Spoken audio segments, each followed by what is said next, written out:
Hey guys, it's Haley and welcome to another bookish video.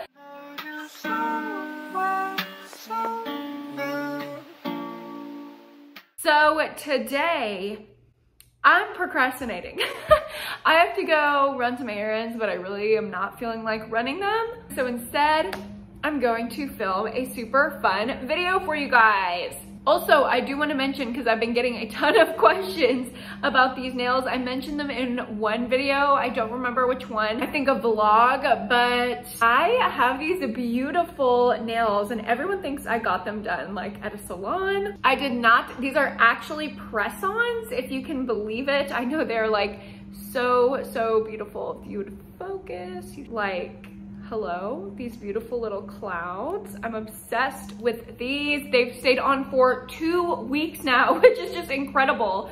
Like, I cannot believe it. So I just wanted to give a shout out and let y'all know if y'all were wondering where I got these nails. They were actually sent to me by a wonderful subscriber. She owns a small business called Expressies, and y'all need to order from Expressies. I've told like so many people that have asked me about my nails and they're like, no, literally pulling up the website and ordering now because they're so beautiful. And they're not sponsoring me at all. They just sent me these nails because they watch my channel and I thought it was so sweet, and thank you guys for sending them.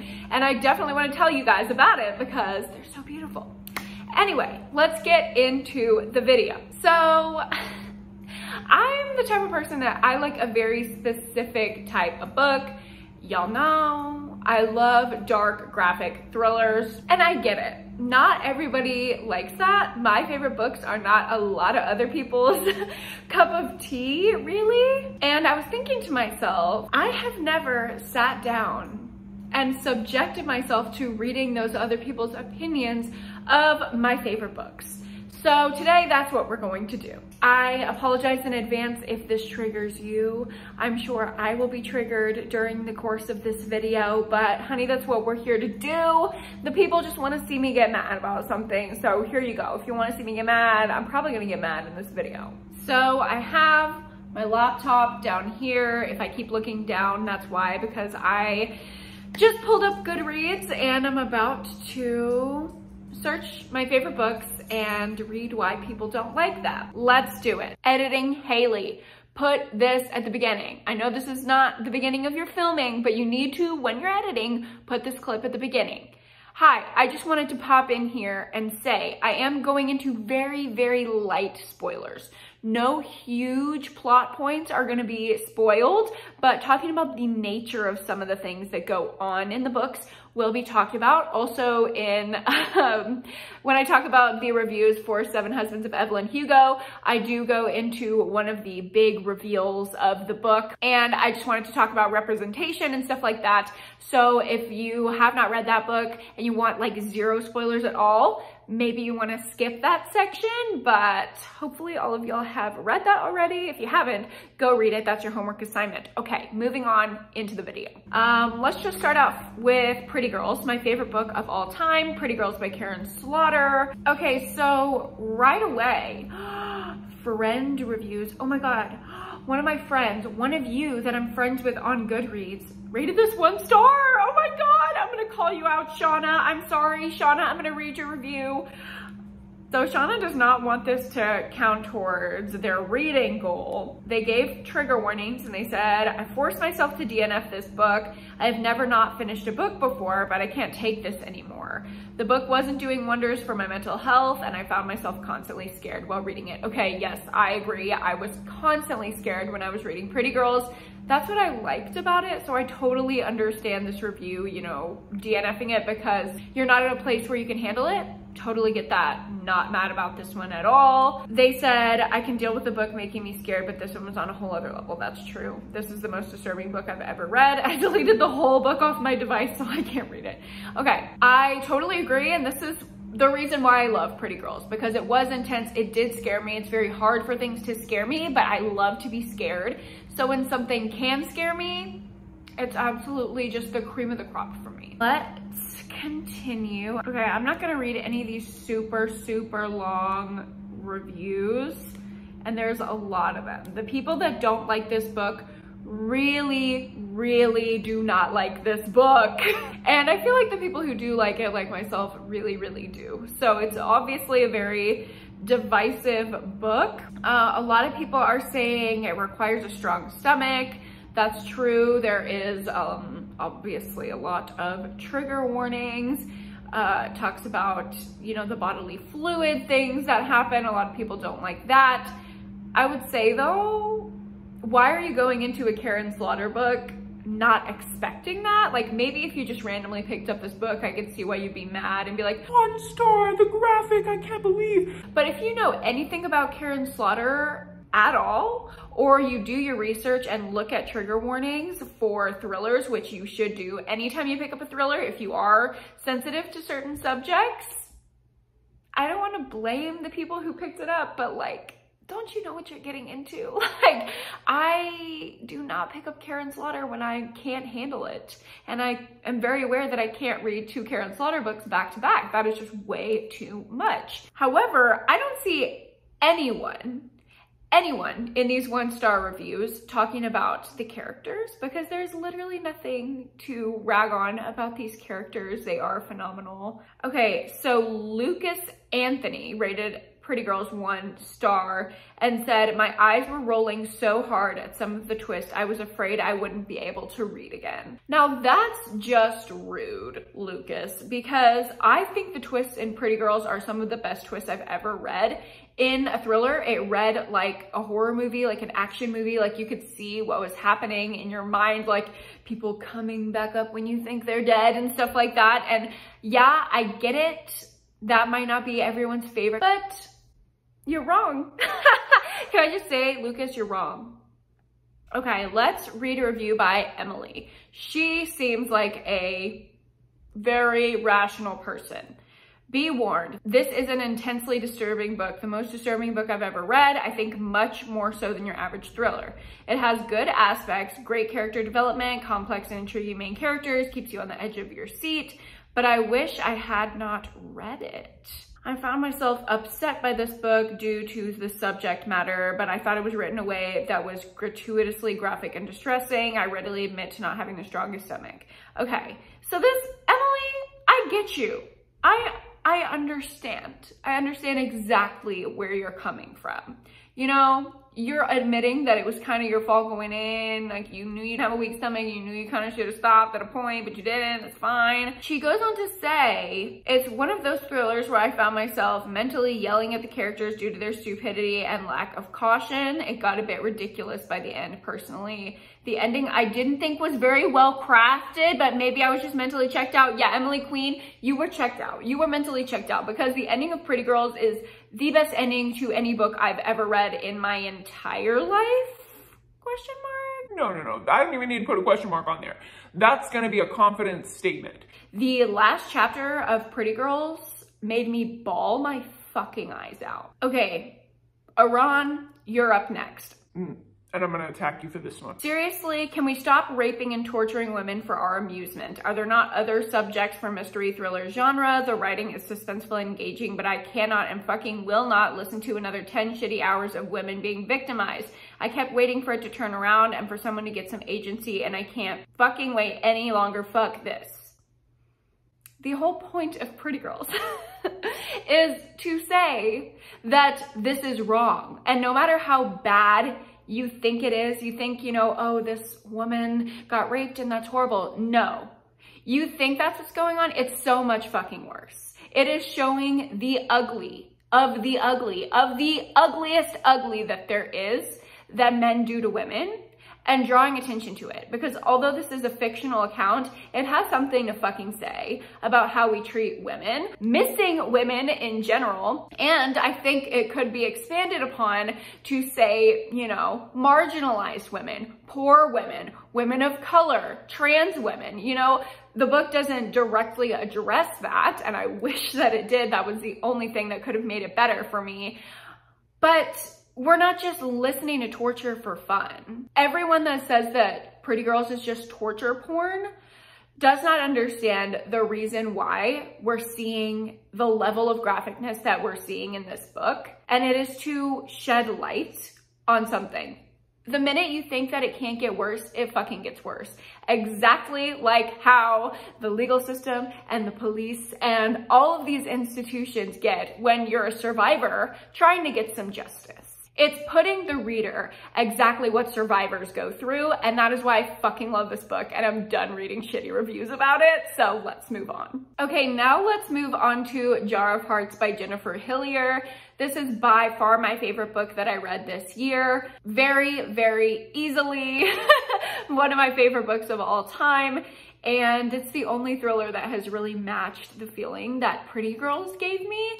And the level of twists were just so mind-blowing. I could not get over it. So let me just say initially, looking at this book, there are 75,000 ratings of Jar of Hearts on Goodreads. Only 300 of them rate this book 1 star. I feel like that says something. Michael, they said, this book was so badly written it should be renamed Jar of Boredom next.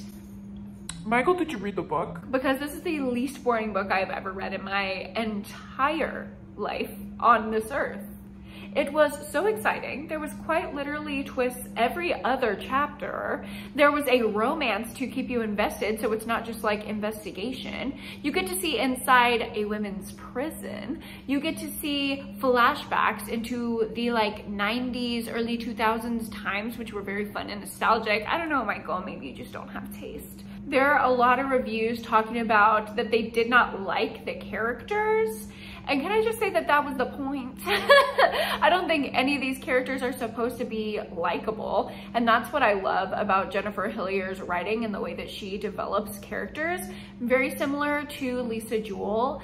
None of her characters are 100% perfect, likable people. They're all actually extremely flawed people. And for me, I love imperfection representation. Can we get more of that? Because I absolutely love that. I personally don't want to read about characters who are perfect or quirky, but like in a way that's so charming. I want to read about characters that are like me, that have dark, disturbing thoughts, that like kind of want to kill people sometimes but would never act on it, or would you? Like, those are the kind of characters that intrigue me. I feel like it's very, very easy to write a simple, wonderful character, and bringing to life a character that feels human, like Geo in Jar of Hearts. That's something that's very hard to do and takes a lot more talent and finesse, in my humble opinion. Amber rated this book 1 star. And she says, oh boy, that ending was just so bad. Twist on twist on twist. You don't like that, Amber? You don't like exciting things? Anyway.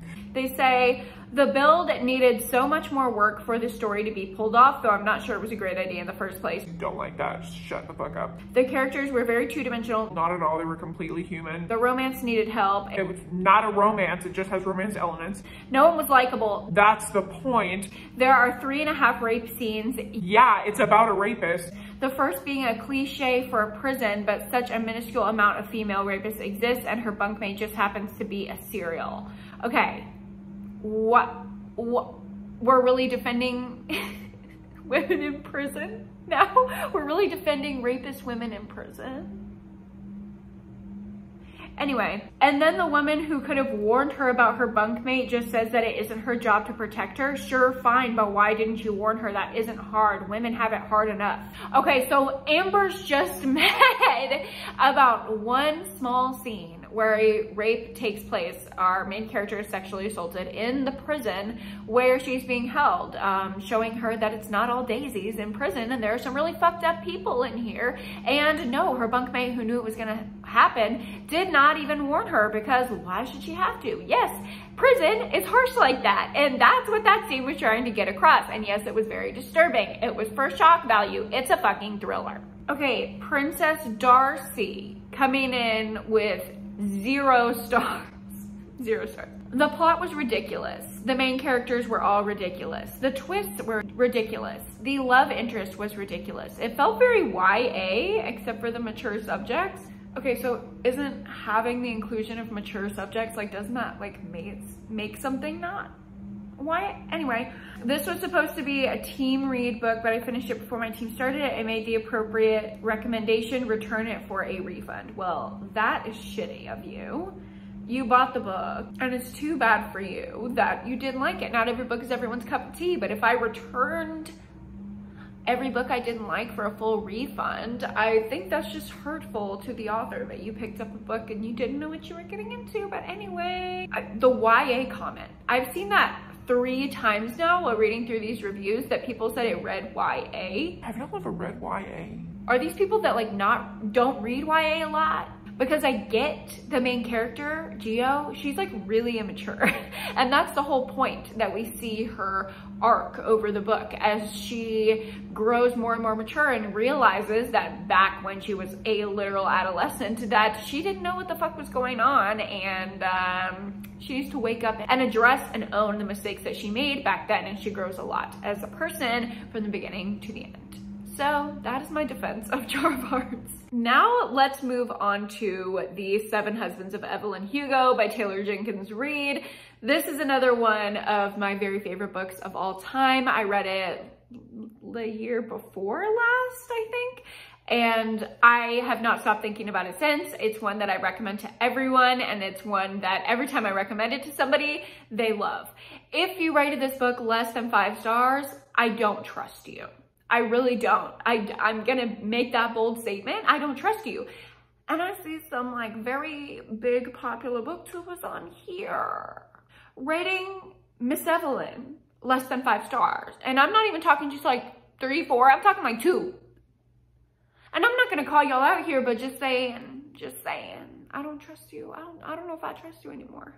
And I'm not dragging anybody, okay? I'm just saying we don't have the same reading taste, so maybe I won't trust their reviews, because if you don't have the same reading taste as somebody, why would you trust? Like, I'm not gonna sit and listen to a person that reads a bunch of fucking fantasy and be like, oh, they gave that 5 stars, of course I'm gonna give 5 stars. No, absolutely not. Anyway, moving on. Let's get into the reviews. Tap Kalina rated this book 1 star. They say, I started this book 3 months ago and I'm still only 62% in. Okay, well that explains it.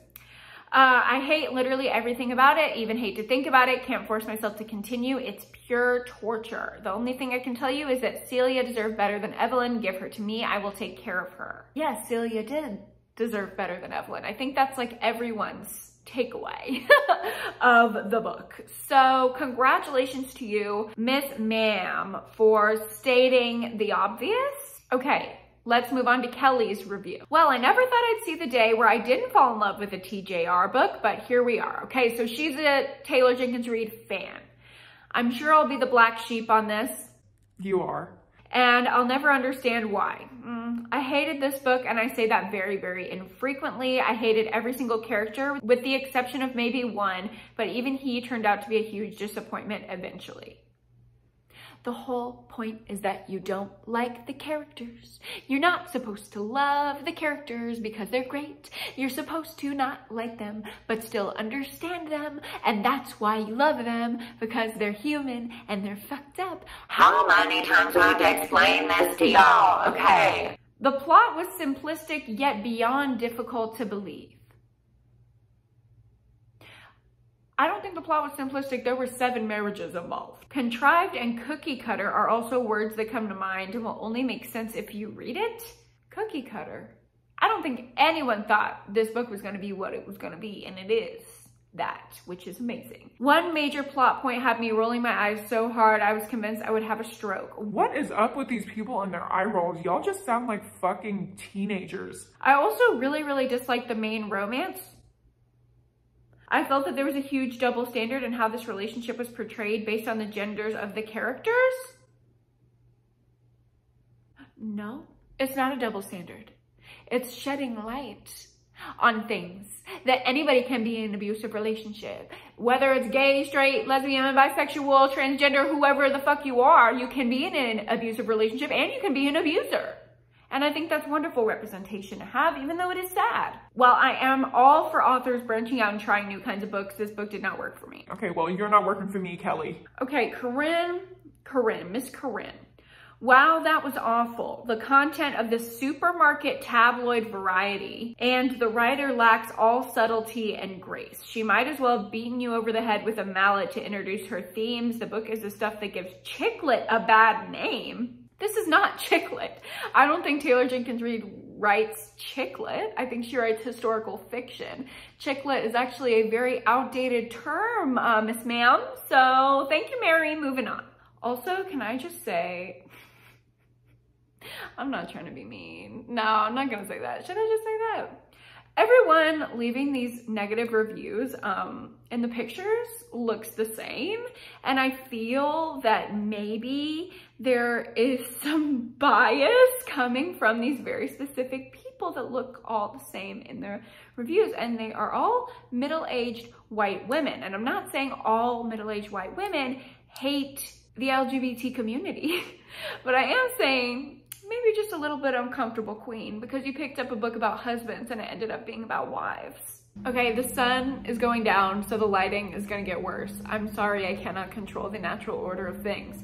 Anyway, let's move on to It Happened One Summer by Tessa Bailey. This was definitely my favorite romance that I read this year. One of my favorite romances of all time, definitely in the top 3. And I'm really interested to hear if anybody didn't like this book. I'm sure there's some dumbasses out there that didn't. Sorry, I'm getting intense. Anyway, I haven't heard any bad reviews of this book, so let's go see if there's anyone who hates it. Okay, Riss Sasaki. They say 1.5 stars. Okay, I would like to know what the 0.5 was for. Apart from some sex scenes, there was nothing good about this book. All right, she likes the smut, I can give her that.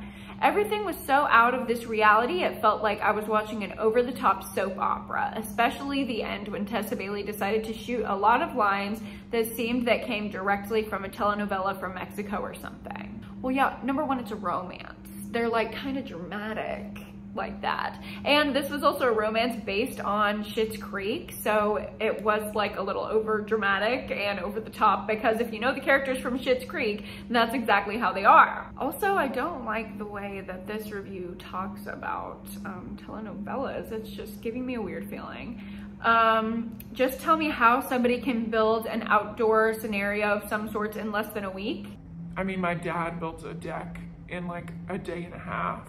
And how can a fisherman earn millions of dollars? That fishing is not just like normal fishing.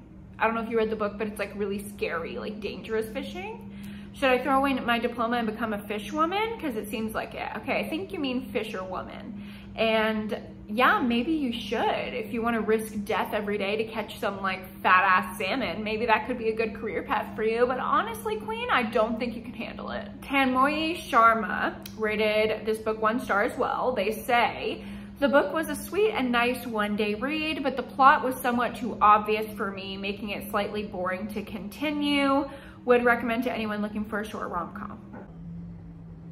Okay. So it seemed like you didn't hate it, you were just bored. I don't know how you could be bored with some of those scenes, but you must be a freak, and I respect that. Jerry, they say, totally vapid protagonist. That's the whole point. It's based on Schitt's Creek. I didn't stick around to find out what happened to her. Too many good books out there to waste my time. Well, obviously you're not a fan of Schitt's Creek, are you? I just want to know with some of these, like, do people read the descriptions of books that they pick up, or are they just blindly running about their life? Because for me, like, I do not pick up a book unless I know everything about it, know I'm gonna like it, it comes highly recommended from somebody. Like, it's very rare that I don't pick up a book like that unless I get it highly recommended from someone. I do a lot of research on it. I don't know, that's just me. It's very rare that I blindly pick up a book. But let's read another review from Katie. Katie says, Jesus, this was bad. Well, the romance before the sex was cute enough. The sex was ridiculous, graphic, and cringy. I've never read anything so profane. I've never read anything so profane, girl. We'll never attempt to read another by this author. It's not a cute romance with some sex. This is pure pornography. All right, so Katie's vanilla. And that's okay. That's okay. We have room for everyone. The kinky people, the BDSM people, come on, welcome, you're here. Katie, Vanilla Katie, come on in, queen, that's fine with me. We're all welcome and we can all love each other. And if one person doesn't like what the other person likes, that's totally fine. We don't have to call it profane. All right, moving on. All right, it's getting very dark now. For our last book, let's go ahead and read 1-star reviews of Brother by Anya Alborn. This is my very favorite horror novel I have ever read, and I'm very excited to see these reviews because this is another one that's super graphic, and I know people are just gonna be complaining. Let's dive in. Liz rated this book 1 star, and they say, Anya Alborn's a talented writer, and the characters in Brother are creatively developed. Thank you. However, the whole novel is built on a tired, fairly offensive trope of incestuous hillbilly psycho killers in rural West Virginia. Y'all want to take a guess as to where Liz is from? Please just stop with that noise. Queen, it's based on Texas Chainsaw Massacre. Classic horror movie. Ever heard of it? It's not a tired trope. It's actually a classic trope in horror. You ever seen The Hills Have Eyes? You ever heard of Wes Craven? Okay, anyway, moving on. Okay, this is actually hilarious. Chris says, just could not stand the main character. Totally unlikable. Girl, it's about murderers. Like, what did you expect to like somebody who was a murderer? I don't know. This is just like the people who are like, I can't read you. Joe Goldberg is just so unlikable. Yeah, girl, that's the point. Caitlin says, I think this is the first book I've ever physically laughed out loud at for being so goddamn stupid. Now that's just rude. That offers no analysis or critical commentary whatsoever, and I'm offended.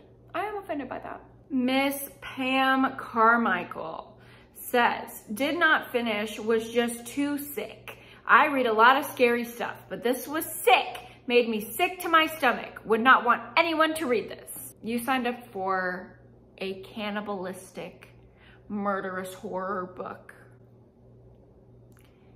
Expectations, Pam. They're important. Set them right. And let's end off here with Ashley. Ashley says, so depressed by this book, could not even finish it, made it to chapter 17 and stopped hoping. I get that. To be honest, I get it. It is a really depressing situation. It's about generational trauma. It's very, very sad. And if you're not in a good place to read a sad book, you shouldn't read it. You should DNF it. So I'm glad we could end on a note where we understand each other.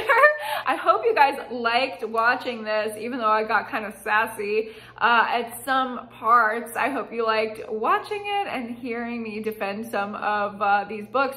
No hate, obviously, to any people who don't like these books or wrote any of these reviews. I literally don't care. We all have different opinions. We all have different favorite books. These are just mine. All right, thank you so much for watching. Don't forget to like this video if you liked it, because I know a bunch of people are gonna dislike this one. Anyway, subscribe to my channel if you like me being sassy, and I'll see you in the next one. Bye.